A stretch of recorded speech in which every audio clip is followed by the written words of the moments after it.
Bonsoir tout le monde, aujourd'hui petite vidéo maquillage, une fois n'est pas coutume. C'est important pour le succès de ton blog de diversifier au maximum ton activité. Et donc le maquillage, qui est un secteur bourré d'avenir, plein de pépettes, est un secteur porteur pour ton blog. Ce côté pluridisciplinaire va certainement plaire à ta lectrice, et il ne faut pas hésiter à en jouer au maximum. Donc aujourd'hui, je vais prendre l'exemple de mes illustres consoeurs et vous proposer une petite vidéo maquillage. Avant toute chose, vous voyez que j'ai le poil gris pour le moment, et donc j'ai les cheveux qui traînent un petit peu devant les yeux, donc je vais quand même faire une petite astuce, je vais vous présenter une petite astuce pour éviter ce désagrément et pouvoir maquiller cette peau immaculée dans des meilleures conditions.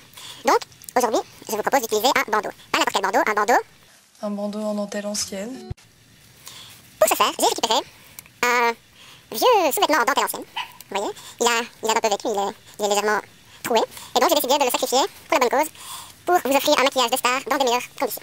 Alors, la méthode est simple, vous avez le sous-vêtement en dentelle ancienne. Nous allons le sacrifier. C'est assez simple, une paire de ciseaux, et on y va. On confectionne son bandeau en dentelle ancienne.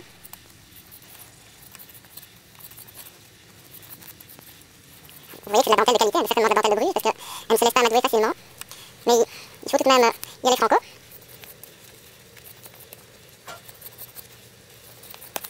Voilà. Ça me proche. Voilà. Et donc, vous obtenez un superbe bandeau en dentelle ancienne, que vous pouvez directement mettre en place. Moi, comme j'ai de grosses couilles mais une petite tête, je suis obligée de faire un nœud pour que ça passe. Voilà. Et avec ça, vous avez désormais un front parfaitement dégagé pour commencer votre séance maquillage. Pour ce faire, on va commencer, voilà, plutôt dans le désordre, j'en conviens. On va commencer par les yeux. Vous voyez, pour le moment, j'ai des yeux qui manquent un peu de tonus, un peu de couleur, ça ne ferait pas de tort.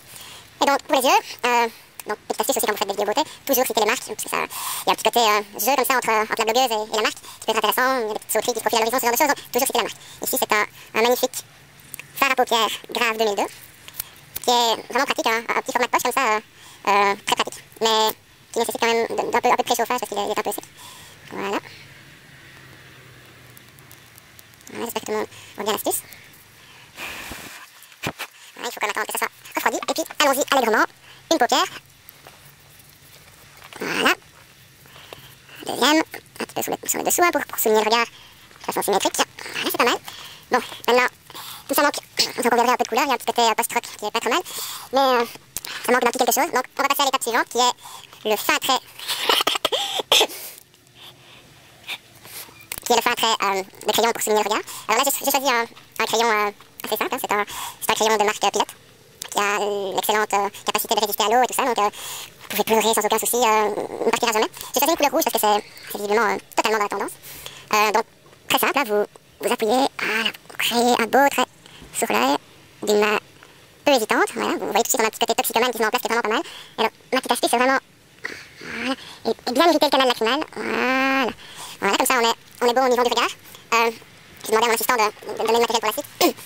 Donc maintenant, vous voyez, on a un regard qui est assez proche de la perfection. Bon, maintenant, vous voyez, j'ai quand même des petites imperfections comme ça au niveau de la peau. Et on va tâcher de gommer tout ça. Donc pour ça, j'utilise un bouche-port.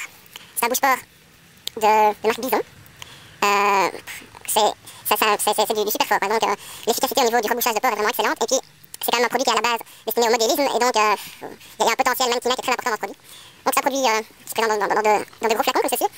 Voilà, on verse délicatement le produit au niveau de la main. Et puis, on n'hésite pas. Voilà, on met une bonne couche. J'ai choisi quand même une couleur assez blanche à la base pour vraiment camoufler au maximum les rides, les cernes, etc. Parce que c'est un peu la base, c'est plutôt s'orienter vers quelque chose de blanc qui camouflera beaucoup plus toutes ces petites imperfections. Vous voyez à quelle facilité ça s'applique, hein, c'est assez magique. Voilà, bien insisté sur les zones de cerne. Voilà. En plus, je vous dis pas, ça sent vraiment super bon. Et on sent tout de suite le produit qui agit directement sur la peau, on sent une légère tension. Voilà, vous voyez quand même cette texture relativement onctueuse comme ça. Voilà. Et maintenant, je crois que c'est vraiment très bien, c'est mis avec précision. Voilà. Maintenant vous avez un teint uniforme. On va ajouter une petite touche finale.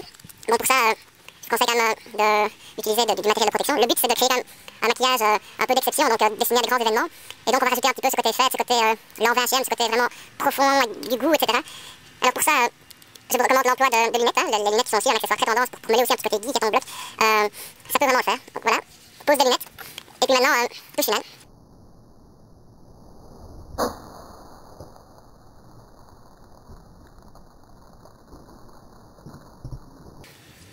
Vous voyez, tout de suite on a cet aspect brillant, on a tout de suite une petite touche de fête qui se met qui se met sur le visage. Là, je suis vraiment convaincue de notre réalisation. Parfait. Eh bien, je vous laisse. On va aujourd'hui en rester là au niveau maquillage. Si l'expérience vous plaît, je n'hésiterai pas à la renouveler sur le blog.